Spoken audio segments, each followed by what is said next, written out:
Hey team, welcome back to another episode of the Strength Game Podcast. I'm your host, Nick O'Brien, and this is episode number 133. The Strength Game is a weekly podcast dedicated to discussing all things physical culture with the coaches, athletes, iron enthusiasts, and experts deeply embedded in the strength game on both sides of the profession, both as coaches and as competitive athletes. I want to thank everyone who has subscribed to the show, has shared it, commented, liked, gave us reviews, and suggestions for future guests. All your support has allowed us to continue to bring on expert guests and highlight more individuals in the strength game, just like our guests today. Also want to thank our sponsors. Samson Equipment provides first-class weight rooms and has earned an exceptional reputation of providing the finest quality design and customer service. Being a direct manufacturer, the team at Samson brings full customization capabilities and not only branding, but in custom equipment needed to execute your next project.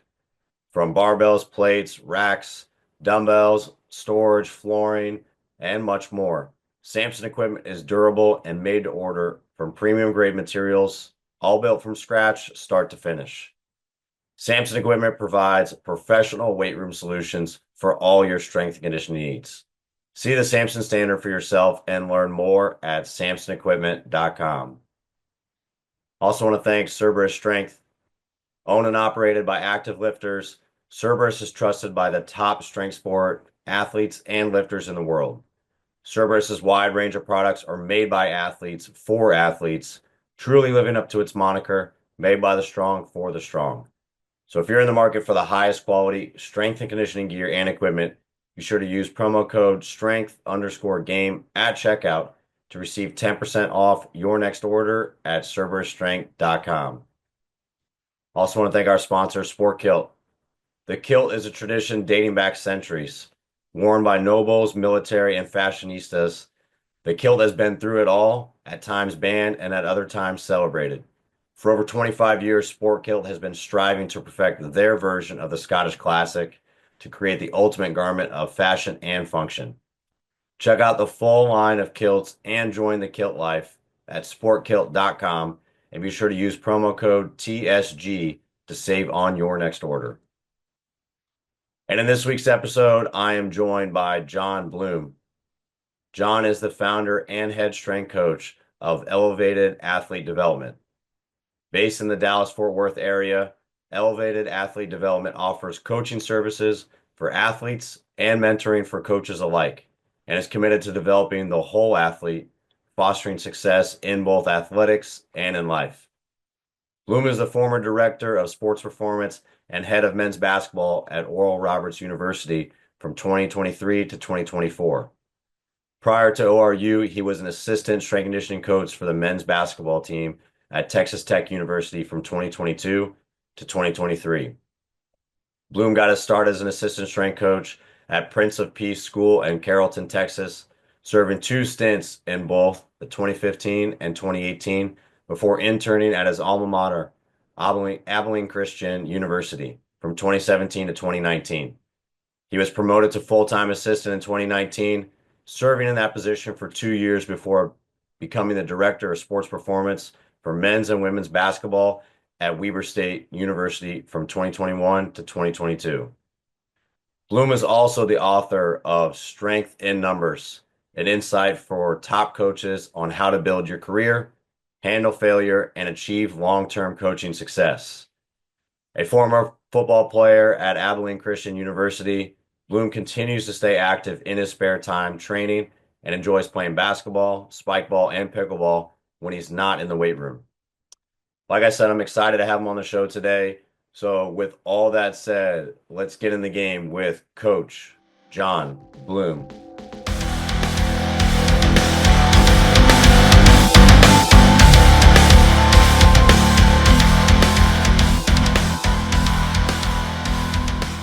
What's going on, everybody? Today we've got Coach John Bloom joining us. I appreciate your time, Coach. How are you doing today? Good, Nick. No, I really appreciate you having me on today. I know we were getting talking a little bit before. We got a couple mutual friends. You got a lot of stuff on your plate right now. Obviously, the new book, Strength in Numbers, kind of transitioning out of collegiate sector, like just kind of getting used to the private setting, all those sort of things. I know we chopped it up beforehand, but I wanted to make sure that the audience Sure. got a chance to hear everything. Um, but before we kind of get into all the X's and O's, kind of the transition in your coaching career and stuff like that, really kind of want to get started how you really got involved in the strength game yourself, like lifting, training, your collegiate career playing football as well. Like, how did that kind of all start and get you to the position where you stayed involved in sports as a coach? Yeah, so for me, it really started the summer before seventh grade, where I went to like a K through 12 school. So we were blessed. We had a strength coach that worked with like middle school and high school. That's still there to this day.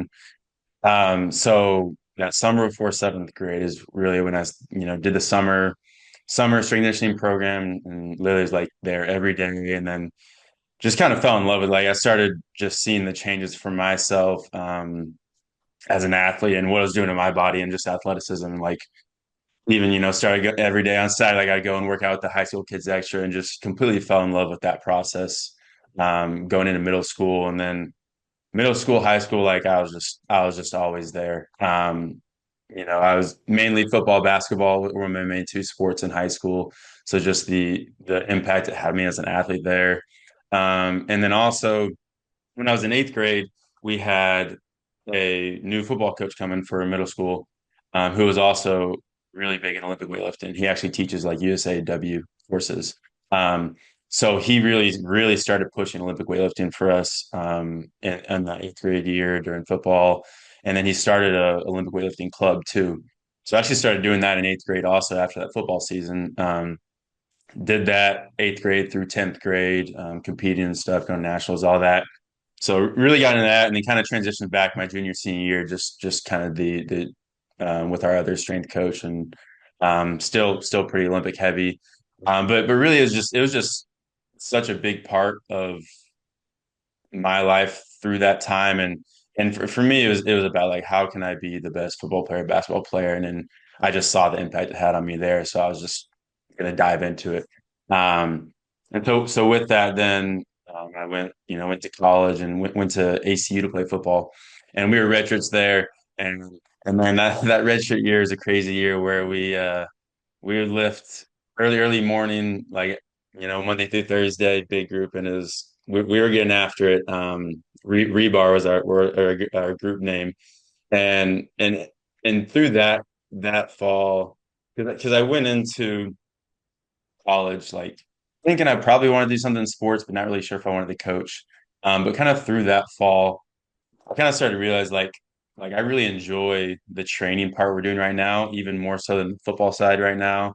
Um, so then after that spring, that was when I decided, okay, like I do want to coach. Like, I decided to stop playing football. It's like I do want to coach. I'm gonna kind of start pursuing this because of just that just the process of that every day. Like, I just love that process. And just kind of my experience through that, all the way from that middle school time through high school, and through college. Like, okay, this is where I want to be.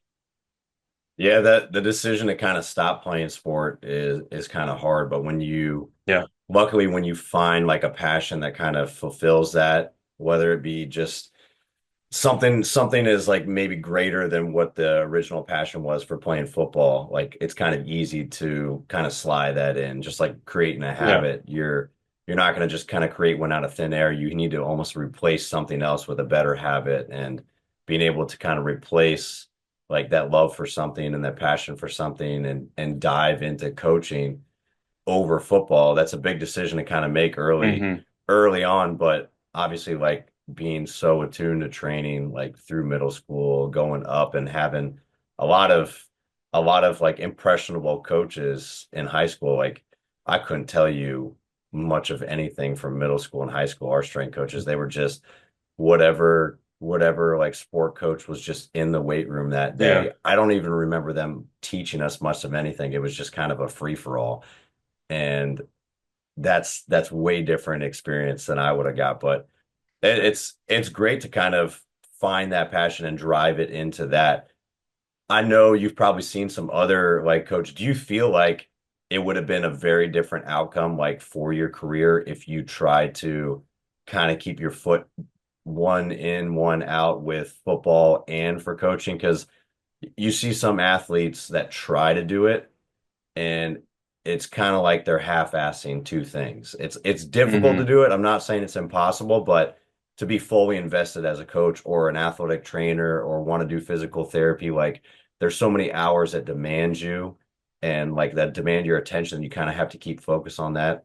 Like, do you see like it kind of successful, or do you think that like that was probably the best thing for you to do for your career was to kind of take a step away and focus all in on coaching?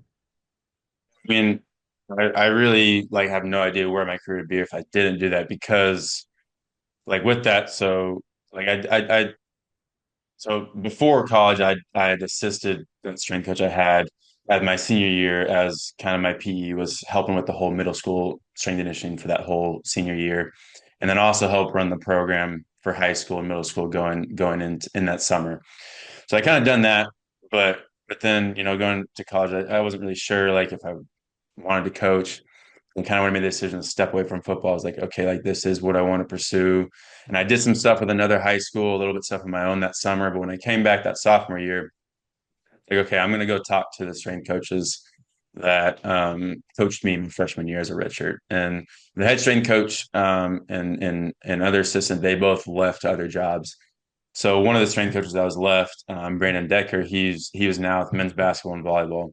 So went to talk to him since he's the one I knew about kind of just getting to work with him, learn from him. And kind of through that relationship of being coached by him, like he trusted me to come on and help him. So I started mentoring with him throughout that whole year, which then led to opportunities home in Dallas that summer, which then led to coming back to ACU and getting to actually like run groups, program for different teams and stuff in my undergrad, and continue to take over more teams in my undergrad, and then staying on full time for another year and a half right after I graduated. Whereas I feel like if I continued to play football, like, and I played, 4 or 5 years, let's say I take my redshirt year and take that fifth year, like I probably would have just been playing football, and maybe I got interested in coaching, but I probably would have just been locked into just being the best football player I could be. And then I would probably have to try and find an internship after that. After that 5 years, by the time I was already working full time and running like 3 or 4 teams and had been working for a number of years.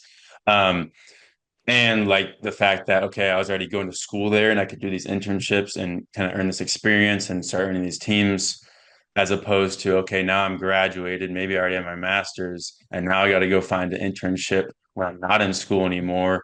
So I think just just like logistically and just getting that kind of head start, like just really helped cement like myself and the steps I could take once I graduated, as opposed to kind of having to start at that point. Yeah, that makes sense too. Like kind of being able to dive deep into that. And obviously it makes it a lot easier and kind of have a little bit of in when you've already showcased yourself as an athlete to kind of go to a Hmm. strength coach because you've already developed a relationship to kind of maybe make the switch in that moment. Because a lot of places are very different with taking on interns or volunteers like that are former athletes because sometimes it's that weird area, like if you've ever seen it before, it's that weird area of like, oh, well, they're still on scholarship, but we don't want them on the team. And like we Hmm. have to kind of fulfill them. They have to get hours in a certain way.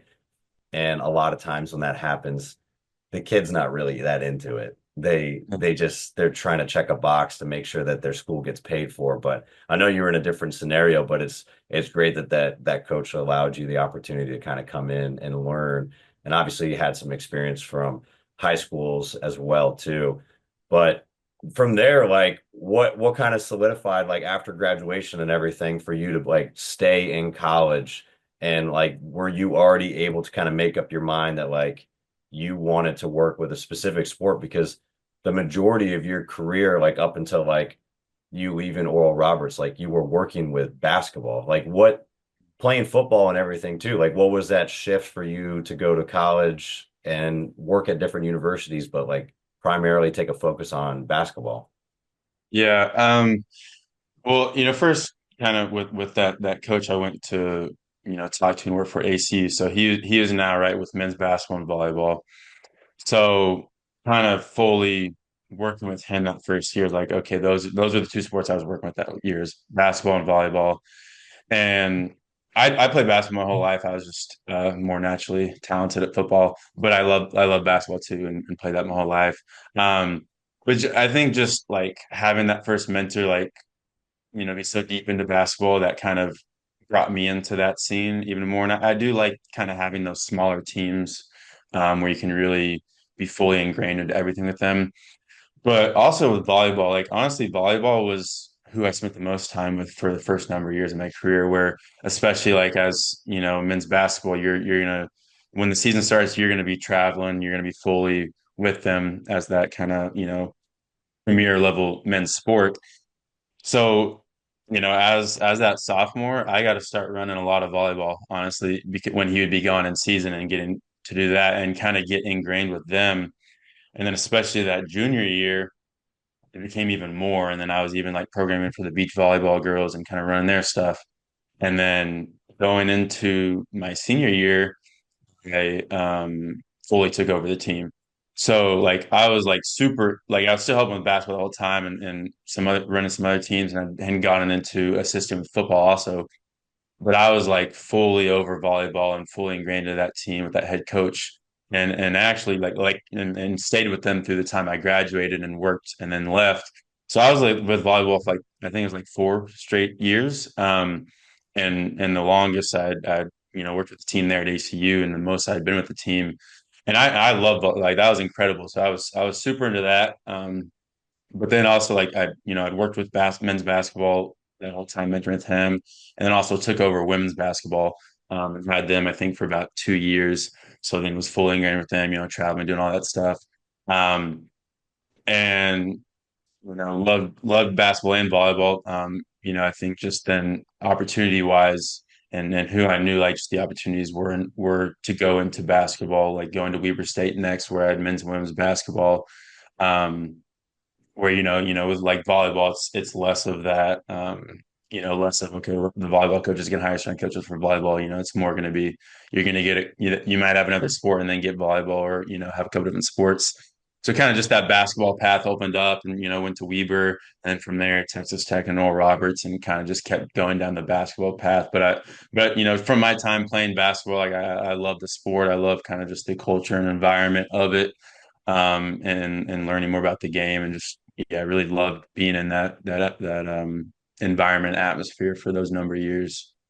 Yeah, those sports too seem to like volleyball is kind of taken over a little bit more and more, like women's volleyball, and kind of taking kind of a similar approach that both basketballs are taking, where their strength coaches are kind of at higher levels are more ingrained with everything that's going Hmm. on. Like they're part of kind of the practice plan, like they're on the front end, Yeah, the back end, maybe incorporated in drills. Like a lot of teams are like training and like microdosing throughout the course of the yeah. season. They're on the road. So I know volleyball's kind of taking that same approach, and it makes sense too with the amount of games they play, how often they play, the size of the team and stuff like that too. So that's a great kind of transition, and it's a great way to kind of get your foot in the door, Hmm. obviously like as an intern, and then gaining more experience and earning more responsibility throughout the way. And obviously it set you up for success where you're able to kind of go on from like ACU to Weber to Texas Tech and then Oral Roberts like as your last stop like in college. But from there you kind of made a shift. I know it's a little bit different now, like not working with teams. I'm Yeah, I'm sure I'm sure you're probably still like catching up with other coaches or watching the guys compete like as conference yeah. is around the corner and basketball is in like full swing. What kind of prompted the switch for you to kind of get out of the college setting and kind of go on this venture towards a private side, and like for yourself, like, can you explain a little bit more of like what elevated athlete development is and kind of what your goal is for Hmm. this venture? Yeah, I mean, there's a number of variables that went into making the decision, but one was got so me and my now wife got married kind of right before I went to the Oral Roberts job, and so kind of going through that first period of marriage and us just thinking about like what do we want our life and like family to look like, down the line, and what kind of schedule in life looks like, and thinking about like, okay, once we start having kids, like what do we want life to look like, and just wanting to have more autonomy on a couple different levels. One over like our schedule in life, and just kind of being able to make decisions and have ownership over that, as opposed to like I joke with people, it's like, if you'd ask like, hey, like, can we do this in a week or two? And it's like, I don't know, I'll let you know the night before, like maybe we'll have a visit. Maybe I don't know. I don't know when the practice is going to be. We'll see. Just kind of being out of autonomy over that. Autonomy over like who I choose to work with, who I don't, and getting to fully align like now with my clients, like, okay, like these are the people like I want to work with and have the business be filled with.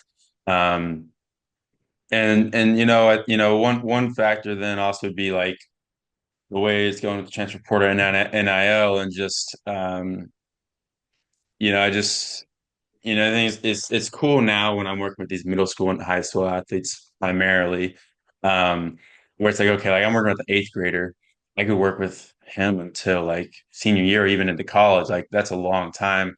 And then in college basketball, like lately, it's like, okay, a lot of these guys like we're getting for 9 months and they're going somewhere else.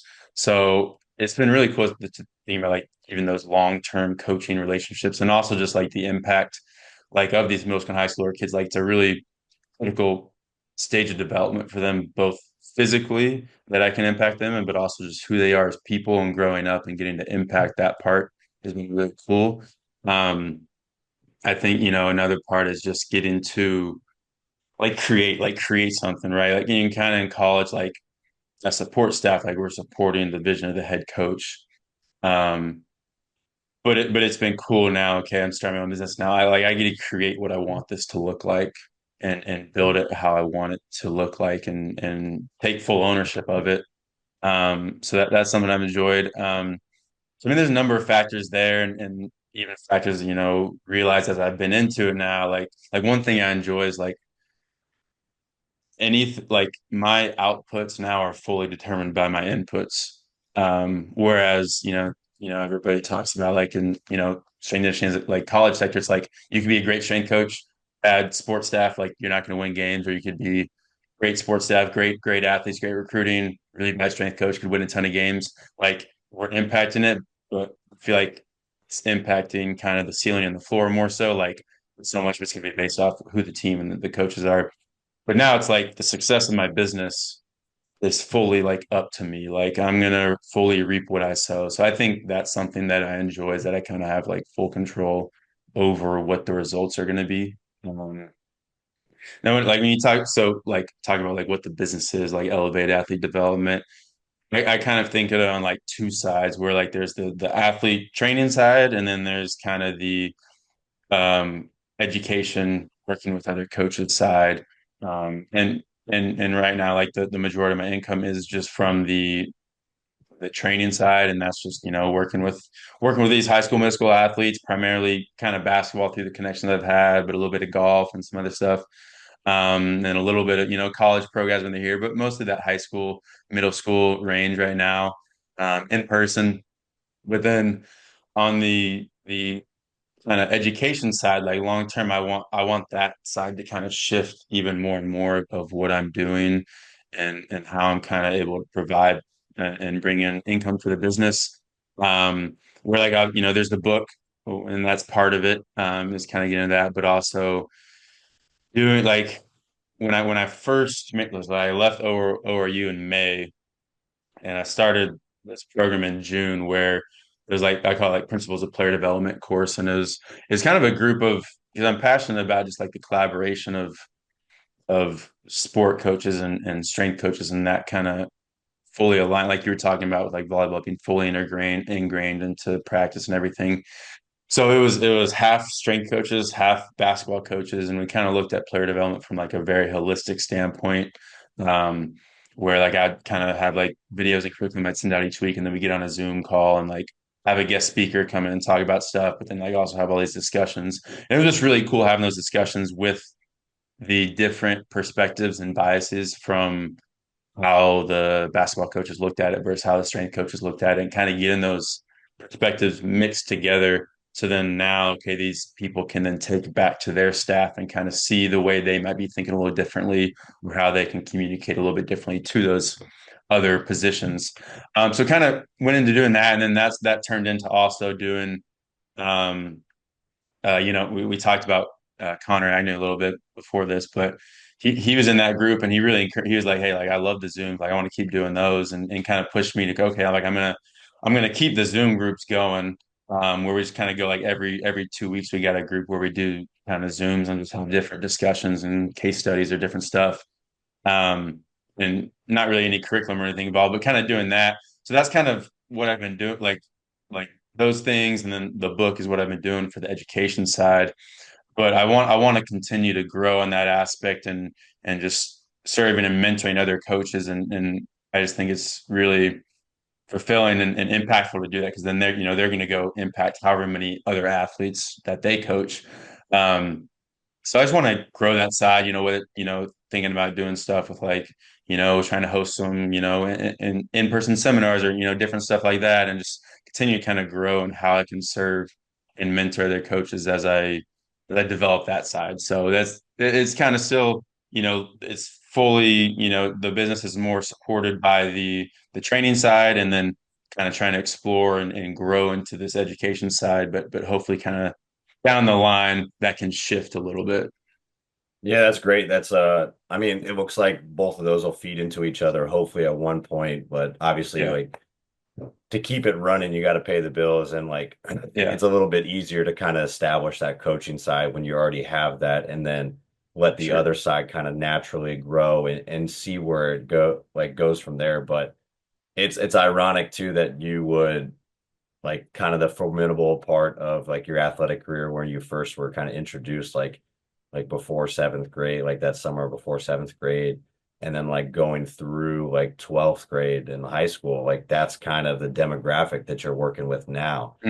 They were Yeah. very impressionable on you in the beginning, and that's kind of where your athletes are, and it's cool to be able to kind of work with someone for a longer period of time, especially in that moment of time, and have a quality coach during that period, because like college, the most we can maybe see someone like after these COVID years are gone is potentially 5 years, but every year we move on, like NIL and all the transfer portals and everything, you might not even have a kid more than 6 months, and hmm for a fall season, and then they're going to transfer.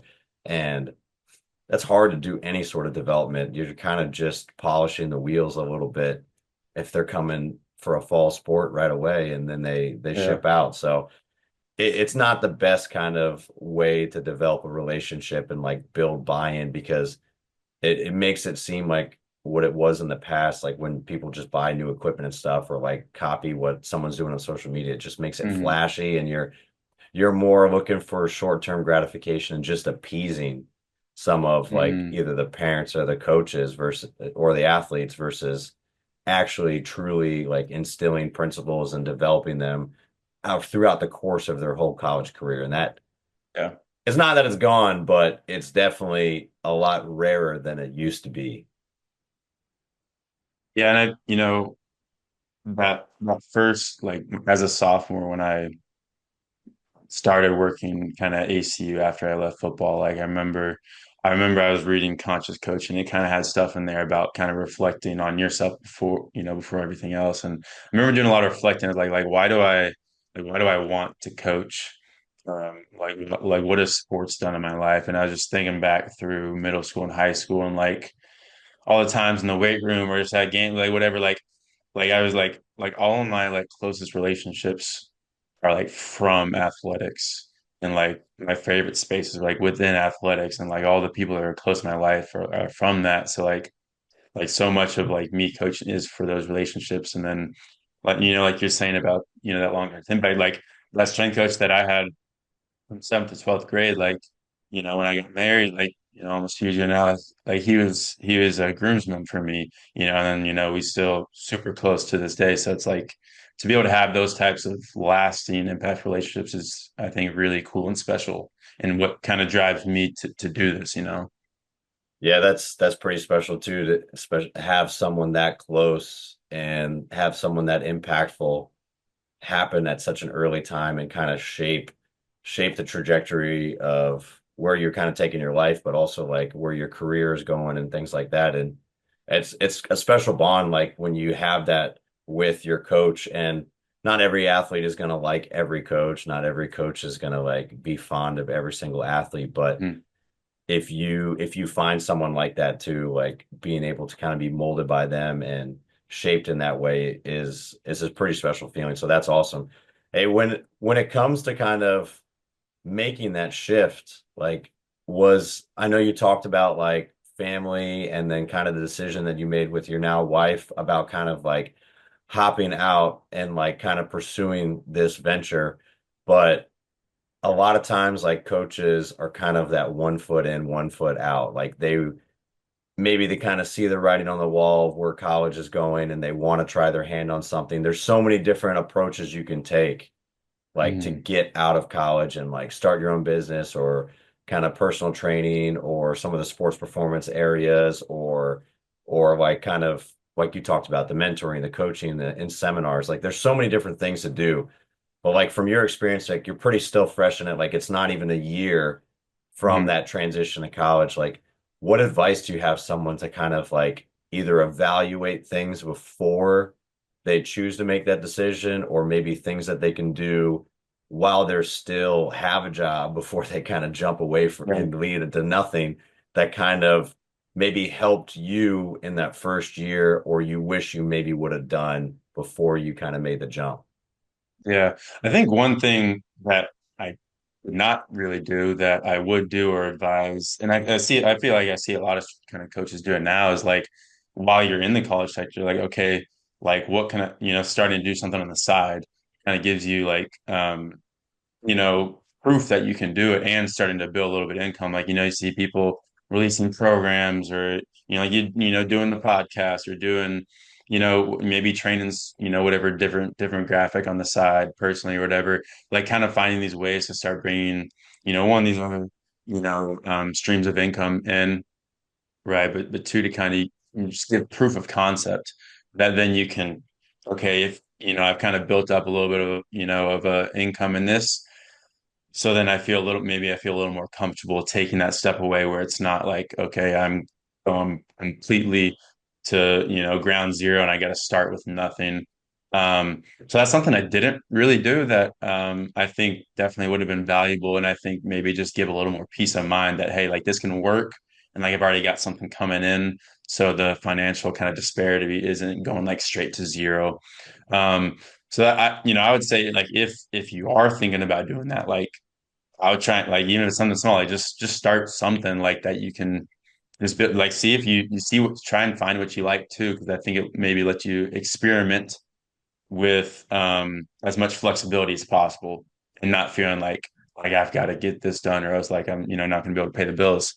Um, but with that, I think some like for me to even like making this decision, like right there's this uncertainty of like what will it look like or where it will come from. Um, but with that, I don't know. I feel like I had like a level of belief that like I know like it's not gonna just like blow up like 1 month in.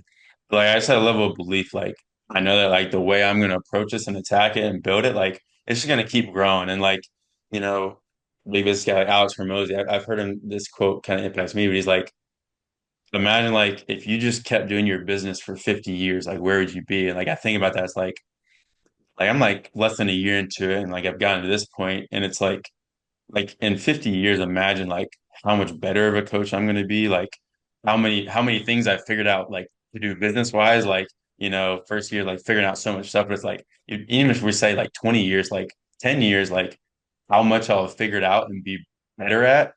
And like, I've already been on a boat. It's like, imagine where it's going to be in that many times. So I think when I think about that long-term perspective of it, it's like there's no way it's not going to succeed if I just keep attacking this and building it.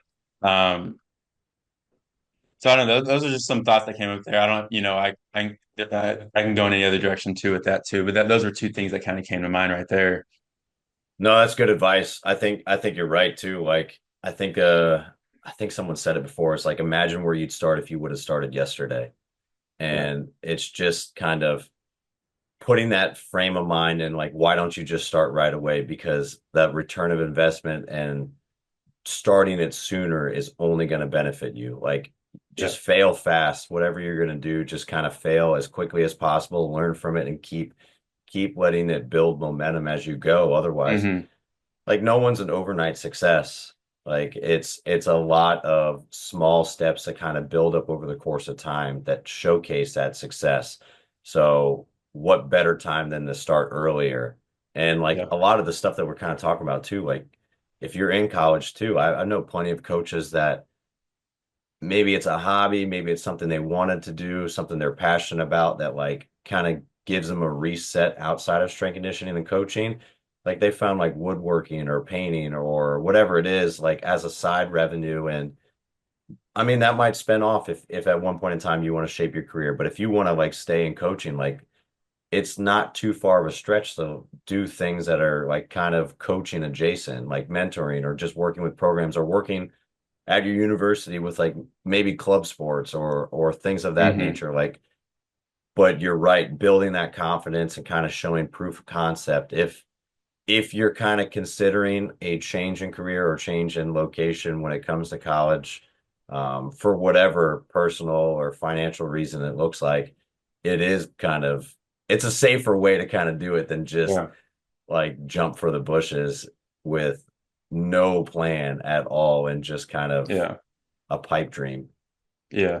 And like one book that's left for me is like called The Lean Startup, pretty popular kind of business idea and concept, especially for like entrepreneurship. It's like, it's kind of like, like if I was, let's say I was making this again, it's like, some people might want to go open their own gym, buy all the fancy equipment and like spend all this money without like any proof of concept and just hoping that like because they built it, like people are going to come, and then expenses are so high and then like maybe it doesn't work or you need to pivot like and you can't, you're stuck because you have like locked into this room. It's like lean startup wise, it's like how can I maintain max flexibility and the ability to pivot or adjust without being locked into these things. And like for me, then I think like what we're talking about, like, and I think, you know, the leanest of starts would be then starting it up while you already have that salary, right? So then you aren't really locked into doing anything. You have these max flexibility.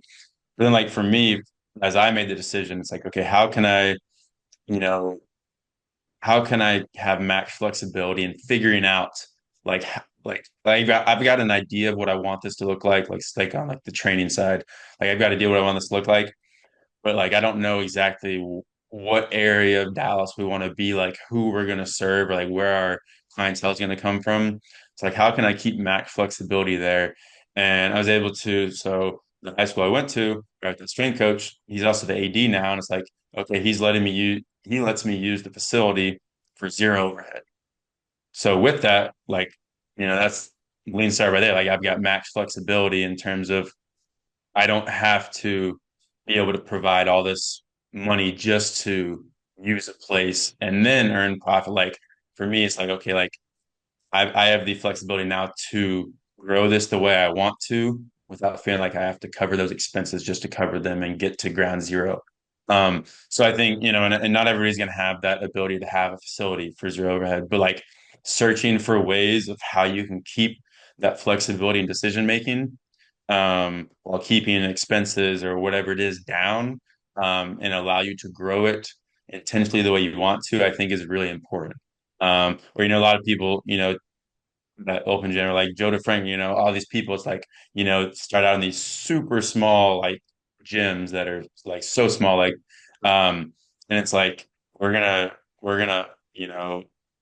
use that place until it's just overflowing and you gotta move to the next place, as opposed to like seeking out the big nice looking things and getting locked into these things or having these, big plans or whatever without actually having any proof of concept. And I think a big part of um, the lean startup is like this process of like minimum viable product and customer discovery, where like minimum viable product is like I'm not going to get a perfect product yet. I'm going to find like get a good enough thing, put it out there, and get feedback, get customer discovery. Like, what do they like? What do they not like? Get that feedback back, work on my minimum viable product, make it better, get customer, discovery feedback, and just kind of this loop there, as opposed to, spend years and years trying to get a perfect product and put it out there and then they don't even like it, right? As opposed to just getting something out there and letting the customers, the people you're working with, help you understand like what they truly want and find that real value proposition.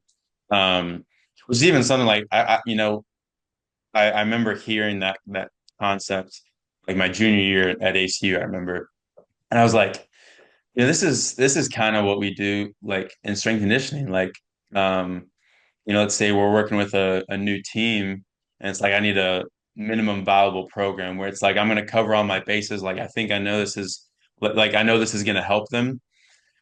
But then I start coaching the team, and it's like you have that customer discovery, but it's like your athlete and team discovery. Like, what do they really need as individuals or as a team? And then I start shaping the program towards that.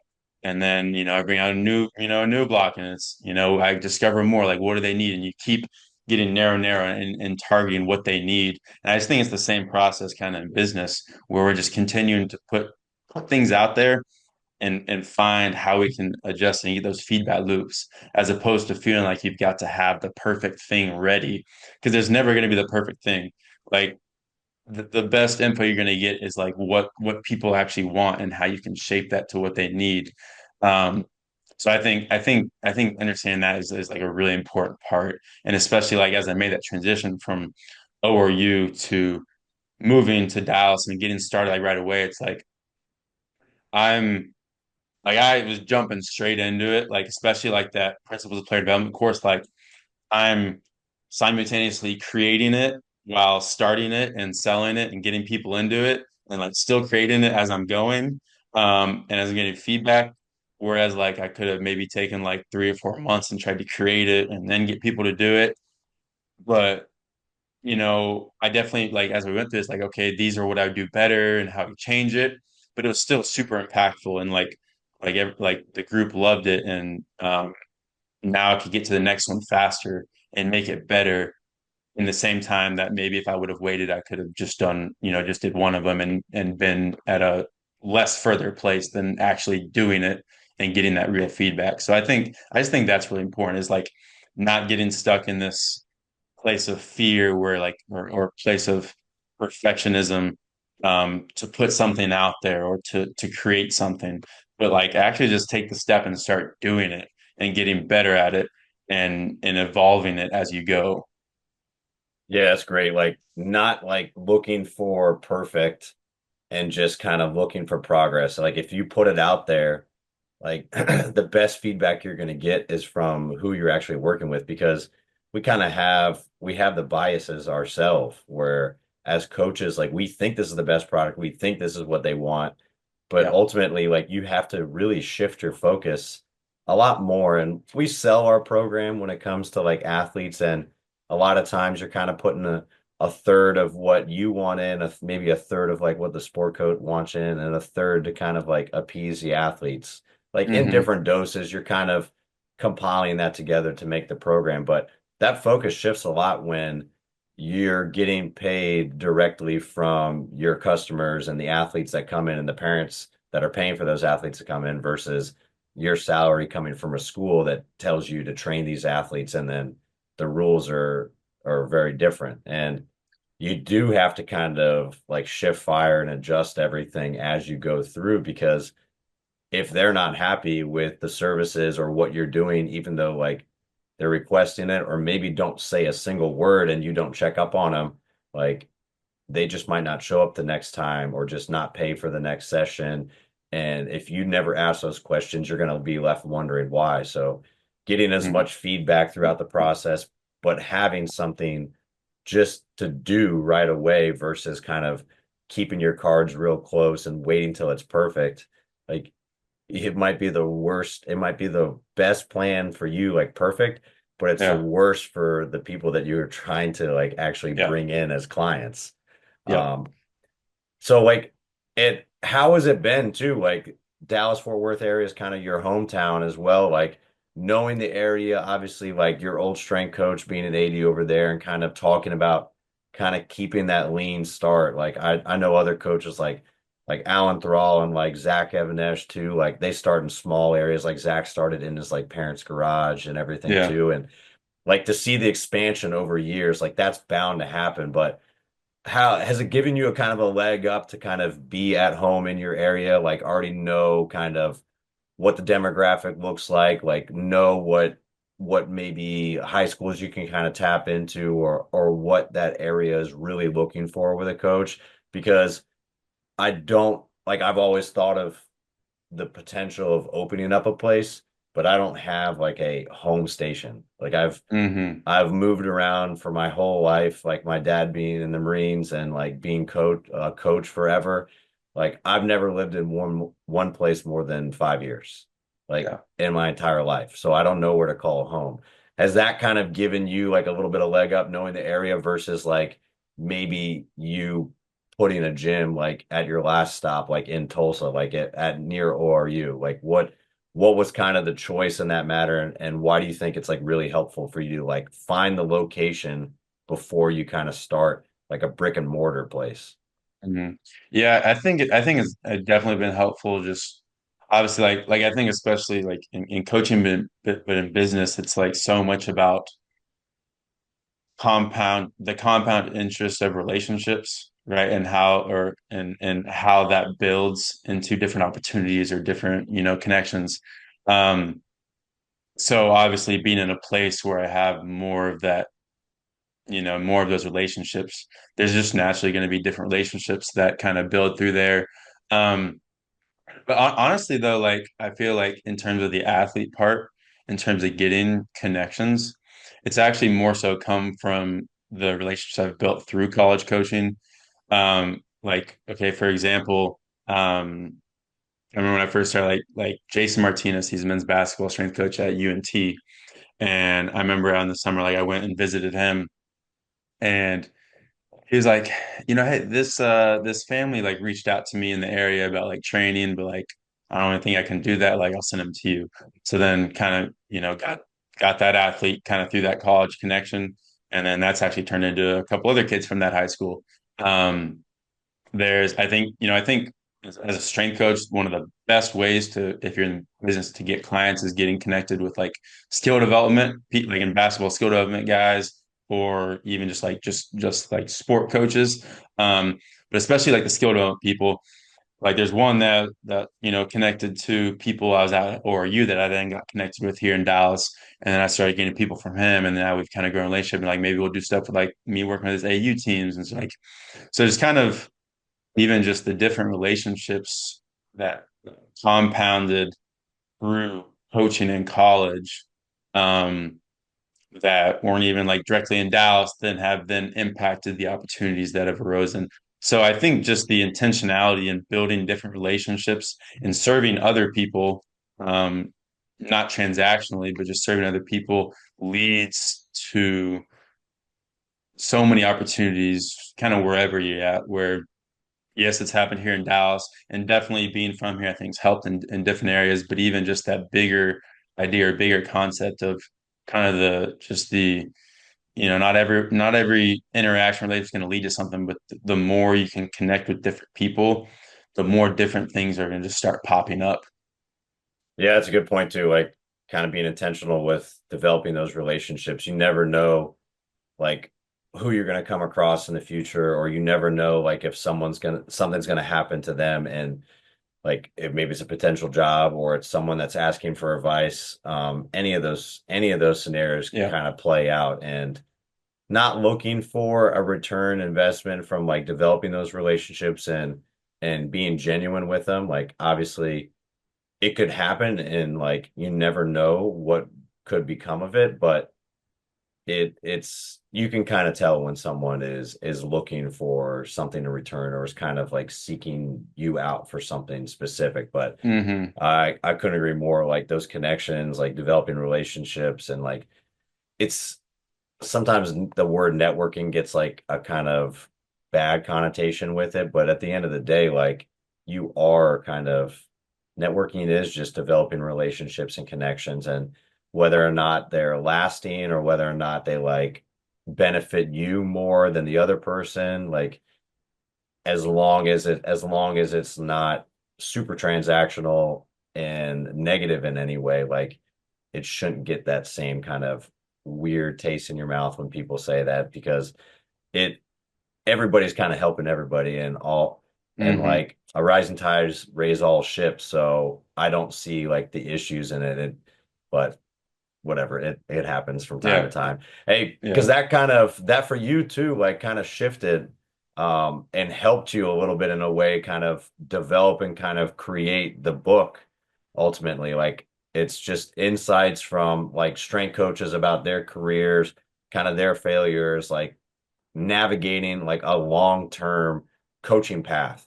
Like Hmm. what was kind of like the reason for you choosing to write it? Like what was kind of like the writing process like Yeah. and why was this kind of on your radar as something to do?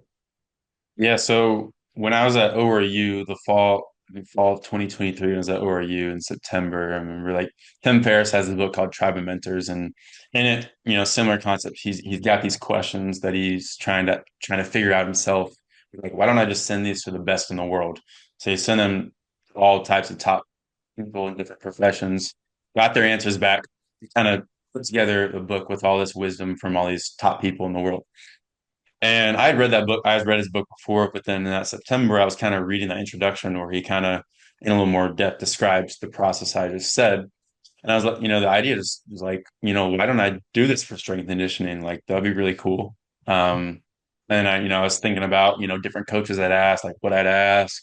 And as I was thinking about that, it's like, actually, I want to do this for like all types of coaches, sport coaches, strength coaches. There's even, like leadership coaches in and stuff like high school, middle school, college, professional, all types of levels for all those different sports. Because I think just the different perspectives on the questions are good to see.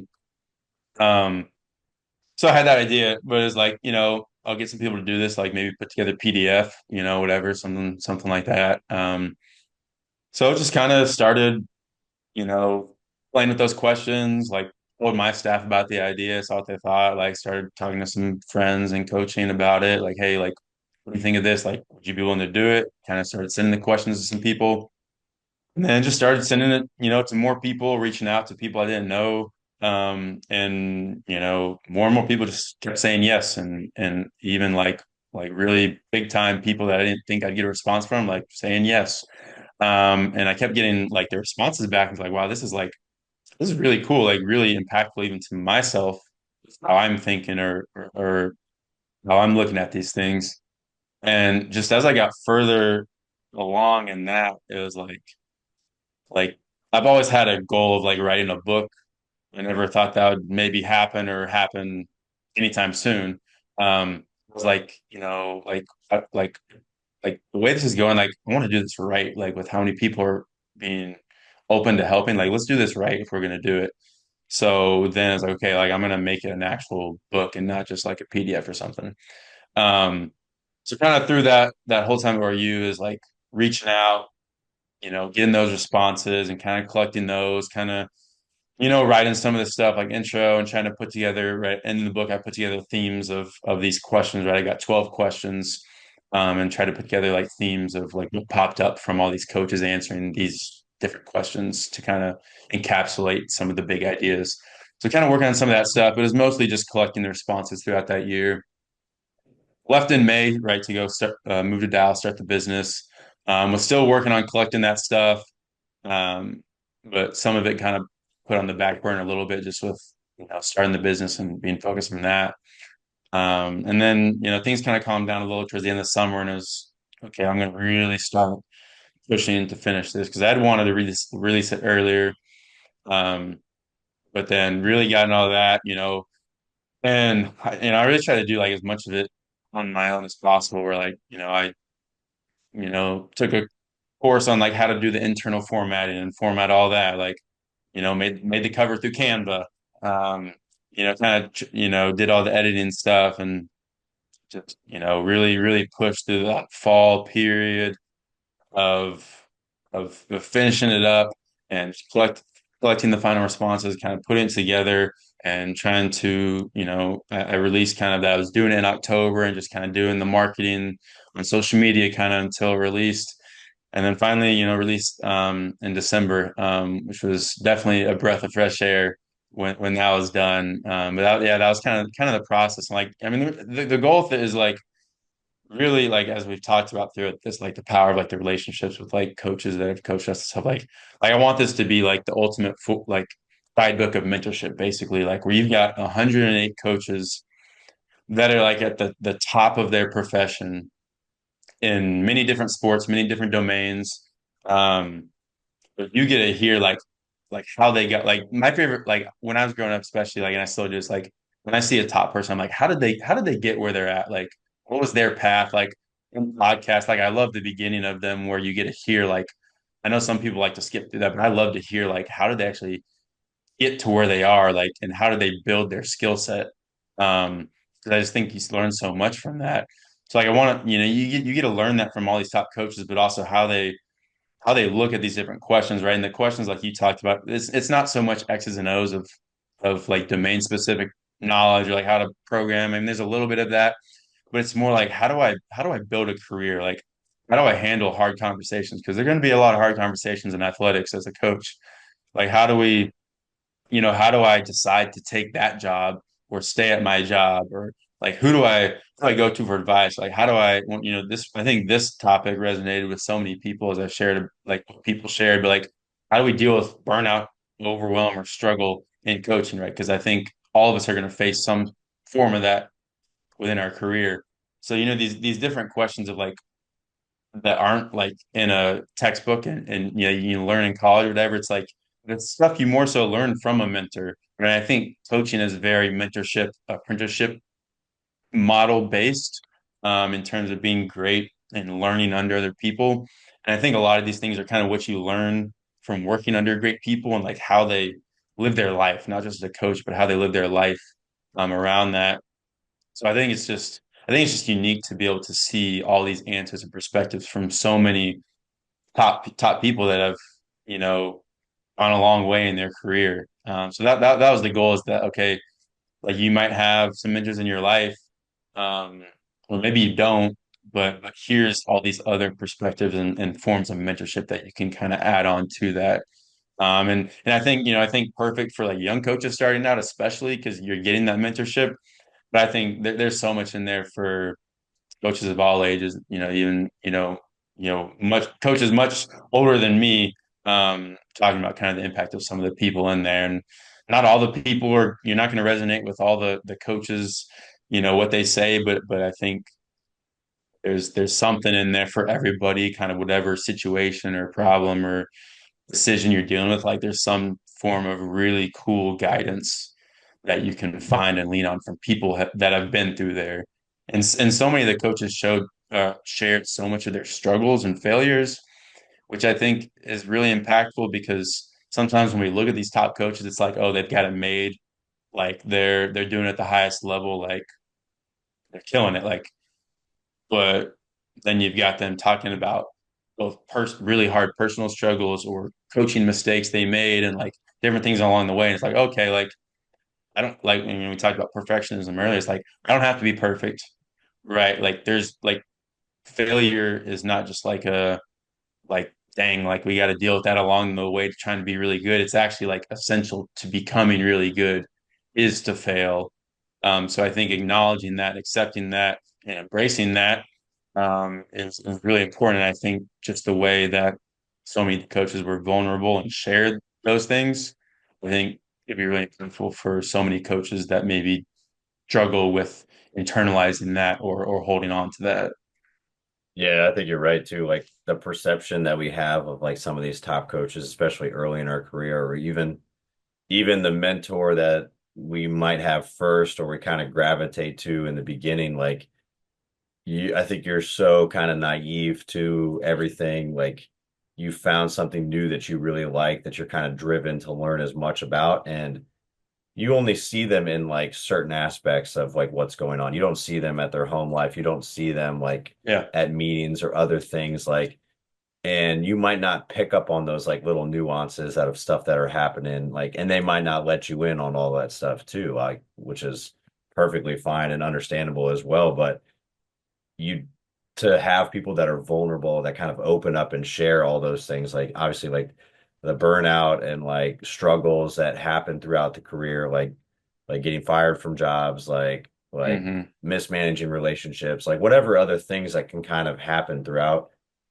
the life of like anybody, like let alone like in strength conditioning or as a coach, like those are all things that we can kind of learn from. And it's great to have all those different perspectives in there too, because like you said, there might be one kind of opinion on it that you don't really kind of agree with or find helpful, but there's another one on there that is something that you can still relate to. And even the one that you don't agree with, or maybe it's a different method, like that's part of the process of kind of being flexible and adaptable. And like as coaches, a lot of times we're pretty critical. But so looking at someone else's perspective and being inquisical with it and questioning why they got to that reason or trying to Hmm. see why that's their kind of decision making process and ultimate reason for doing something that can only be beneficial because that again that's like the self-reflection we talked about. And Yeah.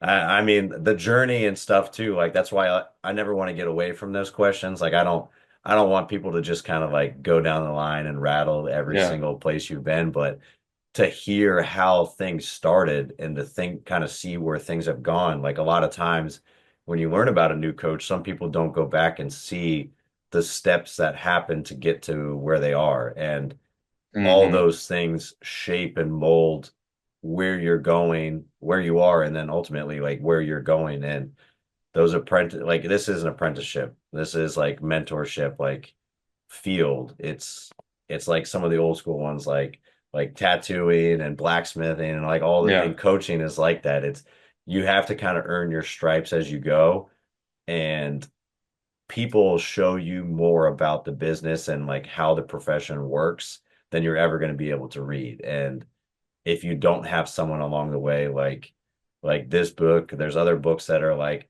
that are similar that have like some of these stories kind of put in them.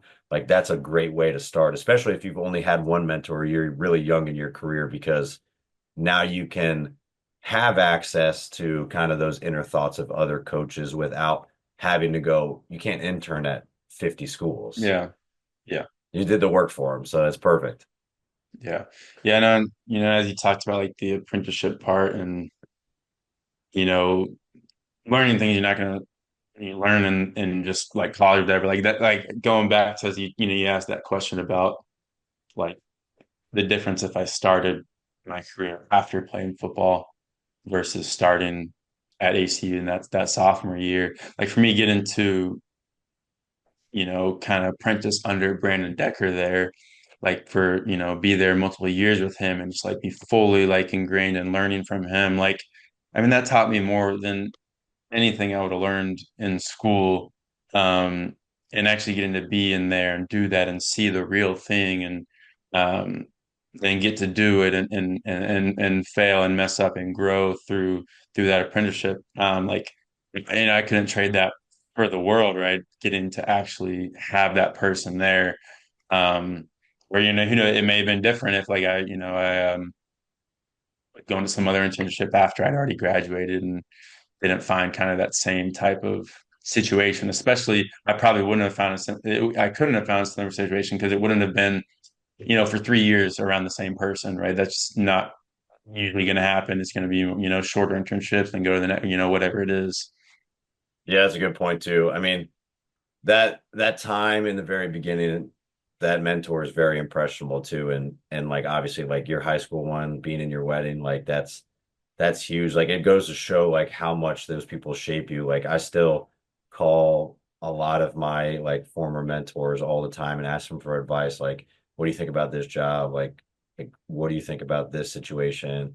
And they're always kind of willing to help. And it's Yeah. so cool to kind of see that like that process kind of never really ends, even if you get Yeah. further along your career. Or I've seen like former GAs and interns of mine that like when you look at it on a paper, like are in, and I'll agree with it too. Like they're in vastly better positions than I'm in. Like they've Mhm. kind of skyrocketed their career, but a lot of times that they still look back and like ask for advice just because like of what that dynamic was in the beginning, even though Yeah.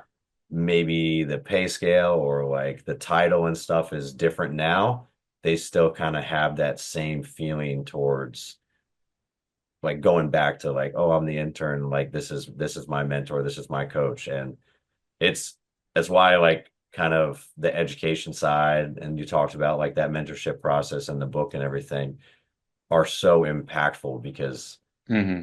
that's really what kind of probably sparks and is the catalyst for a lot of people's careers. Or if you don't have that mentor early in the beginning, um, can be the detriment and be the determinant of whether or not you actually pursue coaching.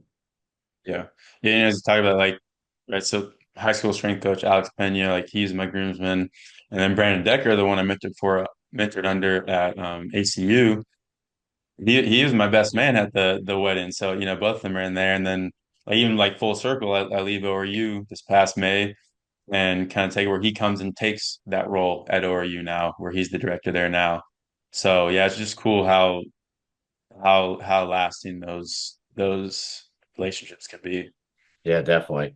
Hey, so kind of shifting gears a little bit, you've got all this stuff going on. Like obviously, like we talked about, like how much you put into the program, like kind of promoting the book and like getting the education side and like potential goals for the seminar and things like that up and running is stuff that you have to invest in. It's a lot of time, energy, and effort that has to go into those sort of things. Yeah. So between that, family life, coaching, kind of how do you still kind of stay involved in training? Like, what does it look like now, in the private setting? Like, I mean, you got the keys to the gym too, so that probably makes it even 10 times easier. But what has your kind of training shifted to after your playing career has been over?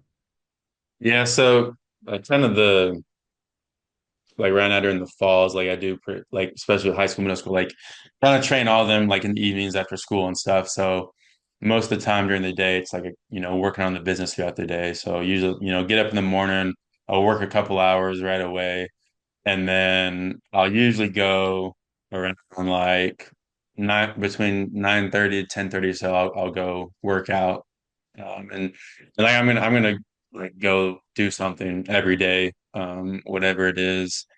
Honestly, like throughout this time, like I tell myself like, I need to like sit down and actually like write myself like a set program. I'm doing it more so just like mentally right now of principles and stuff, where just like the different stages of like writing the book and all that stuff's kind of been all over the place.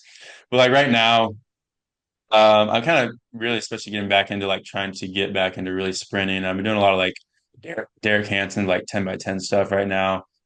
Kind of going back into that. Playing a lot of basketball too.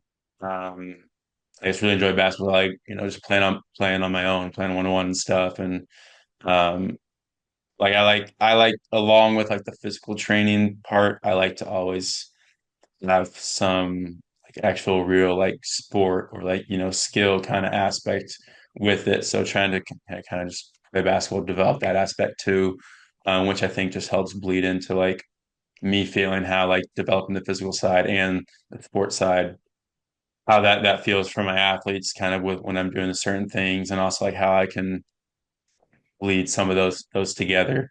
Um, so yeah, that's kind of that's kind of the biggest things for me right now. Like, you know, just training and I also like I try and get on a walk a lot more, both mentally and just walking a lot more. And like I'm kind of in a place where in November I moved to some apartments that are like literally 30-second drive from the gym I work out of. So I try and like when the weather's nice, when I go into workout in the morning, I'll try and walk and take like 25-minute walk there, workout, 25-minute walk back. You know, place to kind of also like clear my head and think and kind of help with the mental side of business stuff too, but I think also just really helps just physically. Um, so yeah, it's kind of a mix of a lot of things, but I'm always gonna do something like every day.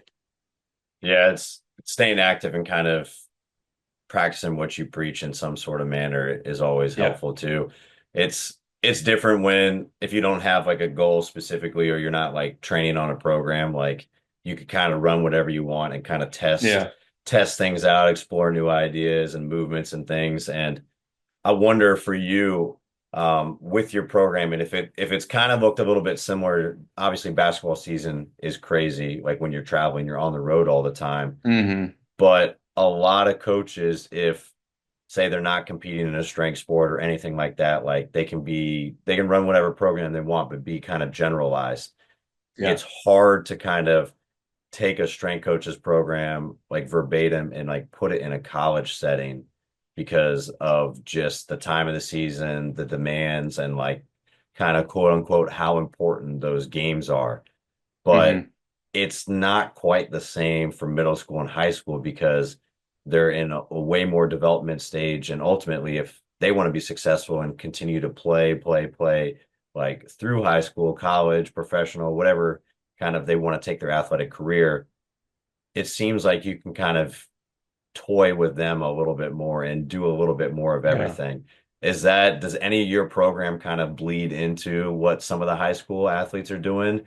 Or do you find like a lot of them kind of want it to be almost as structured as like a college setting where like, hey, this high school game is important, this club game is important. Like I want everything to get me ready for this season. Or can you be a Hmm. little bit more free flowing and know that there's a long-term payoff if their goal is to go to college or play professional? Yeah, like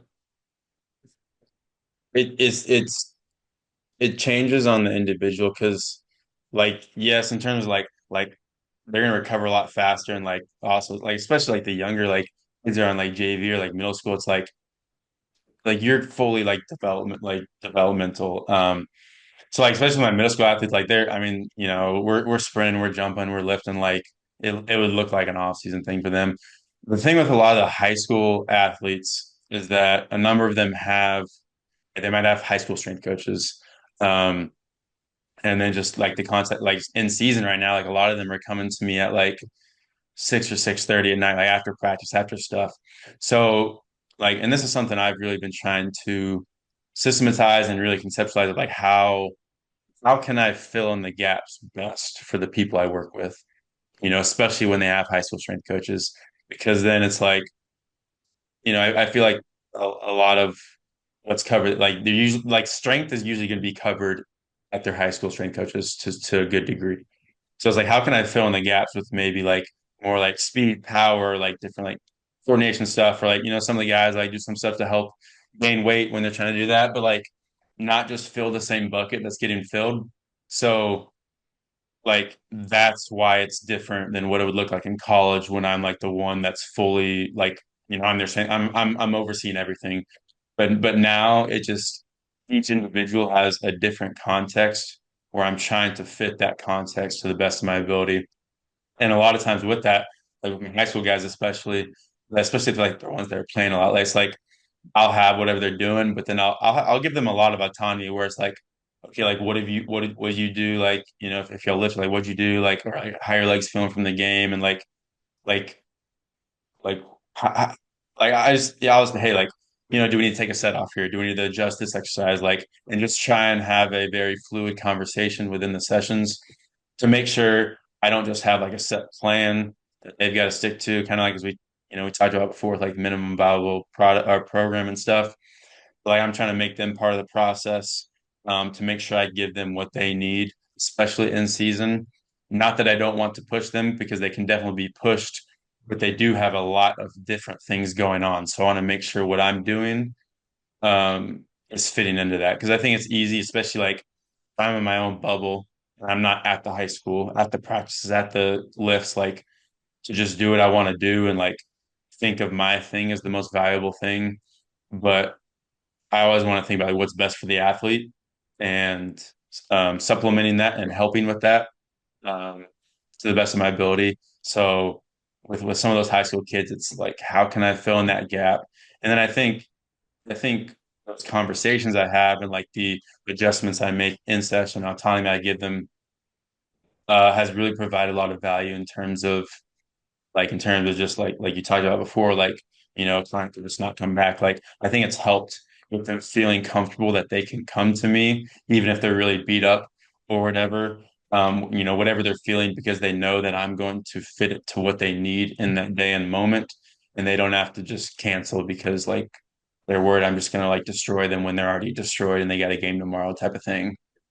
Yeah, I can see like that already like spinning in my head. Like when Yeah. athletes are coming in, a lot of times they see any coach, it doesn't matter where it is, like they could see them like as the weight room as a negative connotation, or like I'm just going to get beat up when I go in there. And Yeah. some sports are different. Some sports have a different culture when it comes to that, or maybe they were tainted from another coach in the past to think that every time they go in, they're about to get taxed and not be able to walk out. Um, and to kind of break that mold in the beginning with a youth athlete, like someone younger along the lines, like that's helpful because if you're so rigid and you just kind of bulldoze them and you don't take into account all the other things that they're doing and you just kind of stick to the plan without asking for their feedback, again, they're not going to come back. You're doing them a disservice at that point in time too. It's hard to kind of be the one on the back burner, but you just got to be flexible, I guess, all the time to Yeah. know that, hey, they got high school practice. Like, hopefully, kids are going out and playing and like doing other things. Like, they got their high school coaches and stuff like that too. So, like you said, you're just trying to fill the gaps in between, which can make it, I'm sure, a little bit frustrating at times that like you want to touch on something, but when you're filling in the gaps and kind of giving them the stuff that like complements them and gives them what they need, like in turn, you're still probably fixing some of the other things that they're ingraining. When they go to Hmm. training, they go to practice, and they're away from you. It's just getting that information out of them, and maybe even the parents at sometimes too is probably the key to everything. And that goes back to like the networking stuff and just being a good communicator Yeah. about what is involved in the program and what their feedback is for that program. Yeah. Yeah. And like, like we talked about before, like with the autonomy decision of like choosing who I want to work with and who I don't want to work with, like the way I've been able to build it, like the kids that train with me, like the people who like want to get better and want to be there. And I always want the weight room to be a place they want to be, like you're saying. Like I don't want every place like they don't want to be, whether that's in college athletics or here, like especially here, right? Because now it's like a product that they gotta pay to come back to. Like, you know, I don't ever want it to be like the parents forcing the kid to be there. Like I want the kids want to be here. And that's the type of clientele I want to work with, is people who really want to be great. So like these kids, like they want to be there. Um, and they have the trust that like I'm gonna help them, but I've got to keep and earn that trust. And and I think that comes from that adjustment part, and them trusting that, okay, like if I push them more than they thought they could do, like they trust that that's the right thing for them at that time. Like they're still like I'm not never pushing them, but it's finding different ways to push them sometimes, Sometimes we're gonna do long duration split squat isometric holds, or different upper body stuff a little bit more like, but um they trust that where I'm gonna lead them is where they need to be going. Um and I think that just like you're still getting value there while cementing the relationship there. And for me, it's like I don't ever want like what I want, or like my ego to get in the way of what's best for the athlete. Like honestly, I don't really care about like certain things. I just care about what I care about is them getting better. So like whatever means or vessels of doing that like has to happen. Like we're gonna find that. Like I don't care if like, oh, I can't do these cool things I'm learning about, or like want to do, or we can't do these things. It's like I just want to know like what's gonna help them the most in this moment. Yeah, I love that. Obviously, like learning all those other things too, like it's just improving your toolbox, and that might be something that is specific to one athlete, or you kind of work through the process on your own, but that can always come later. Finding what that kind of athlete needs in that moment, and developing that relationship, and having some humility to give them the stuff that they need and want and kind of require. That's what the whole point of is for being a coach. We're not trying to feed our own Yeah. ego and kind of put the stuff that we want to see in it. It's Hmm. what's best for them. So that's a great way to kind of do it. So, hey, John, like any good training session, we end the show with a finisher. So I got 4 quarters, 4 questions, and overtime at the end. But you can go rapid fire or take your time on any of them and expand. You Got ready? it. Yep. All right, first one I got for you. Biggest influence in the strength and conditioning profession. Oh wow. Um, I'll I'll go with Brandon Decker, the one we talked about before, that kind of had that first real kind of mentorship and apprenticeship under at ACU. All right. Hey, when you're not coaching, you're not training, like I know the business takes a lot of time out of it, but all that stuff aside, like what are some of the hobbies that kind of get you reinvigorated, kind of recharge you for the next day? Yeah. Yes, pretty much like when I'm not working, it's spending time with my wife. But we like to do things like spike ball or pickleball. I kind of like playing different sports or games. Like love doing that. Kind of, I think doing things like that helps kind of put your mind in the present moment. You can't be thinking about other stuff. You're thinking about the task at hand. So I love doing that stuff. Love walking, and then reading. All right. Hey, so I know there's been a career shift, but you're still coaching. Mm, Um, if you weren't coaching though, what do you think you might be doing as an alternate profession if it was right now? mm. Um,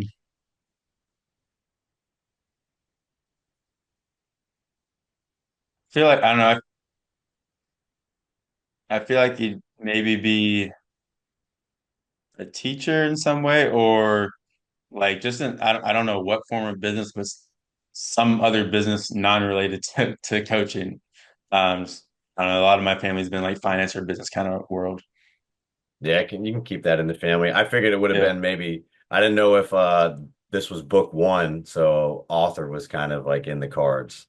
yeah, yeah. That would. I don't know. I don't know if there's another when another book will be coming. Not anytime soon. That's all right. Just let it kind of build and we'll see what Yeah. happens next. But hey, so if you're going in the morning, like obviously you got the keys to the dojo, like it's kind of your space. What is playing on the speakers, and then what is kind of your favorite post-training meal if it's an ideal training session? Hmm. Um, music like. So I don't know, like I go through like phases. I feel like where like I get real into like something that's like all I listen to for a couple weeks and then just like completely burnt out of it. But like it's not for myself. It's not gonna be rap anymore. I just like rap's always playing when like I'm coaching and stuff. It's like I don't want to hear that since you hear it so much. Um, but I feel like like I'll go right now is like more like country or like Christian music right now would be kind of the two main ones for me. Also been kind of just like I've been listening to a lot of podcasts lately, kind of during while I've been training, at least kind of the beginning parts before I kind of, warm up and stuff. But even like training with no music on kind of lately. 'Cause sometimes like lately it's like I'll train like, 10:30 in the day and like they've got school going on. So I'm like, I'm just gonna not have any music on at all and be with my thoughts for a little bit. Training meal, I'll go with some steak and roasted potatoes and green beans. That's what I'm feeling right now. That's a good staple right there. Yeah.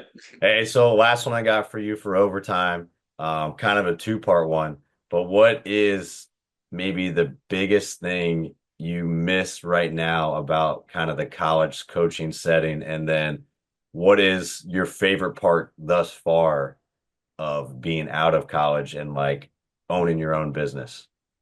Um, the thing that I miss would be just being part of a team every day. And just being with the same group, in the facility, just the different conversations that happen around practice or, around weights or just seeing them, traveling and just being with the same staff and just the daily conversations in the office and stuff. And just working towards the same goal with one group of people. That would be what I miss probably the most. But the thing I enjoy most is I think I think just from the 10,000 square feet is the autonomy part, whether it's how I'm creating things, but also just kind of what the daily, weekly life looks like and be able to kind of have, create that schedule. And like, I do really enjoy like the schedule I have right now. It's like, kind of dive into whatever interests or aspects of the business I need to develop during the day and then go train in the evening and kind of be able to control what that looks like and be my own boss. Yeah, that's a lot more kind of freeing, and it definitely kind of relaxes you when you're able to kind of open up that schedule yourself. And again, like you talked about it, like how much you input into the business is like directly a relation to like what's going to be put out. And it's hard to kind of say that in college setting, even though like the relationships and kind of the team atmosphere and stuff is hard to leave. I think that's what the biggest draw for coaches that get into the profession and love the competitive side of college is that. But I still Hmm. think you'll probably find like other ways to kind of find that and then envelop that and interject that into like your own business and the Yeah. private setting too. So you miss it like, but you can't take away that autonomy. And if a Yeah. coach kind of has a stranglehold on everything and you can't plan anything, and we know there's busy times this season, but if it's busy all year round, it it starts to get pretty debilitating, and you get to the point of, all right, what's next? So Yeah.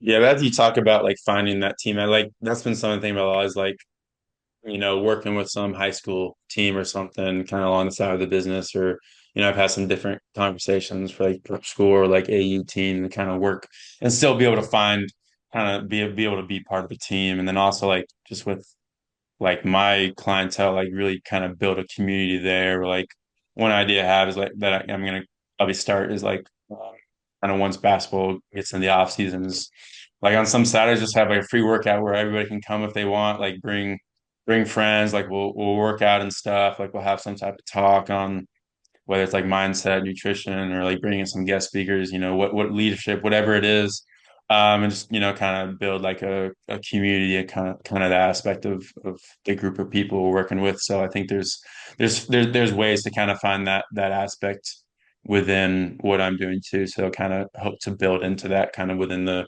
future of the business.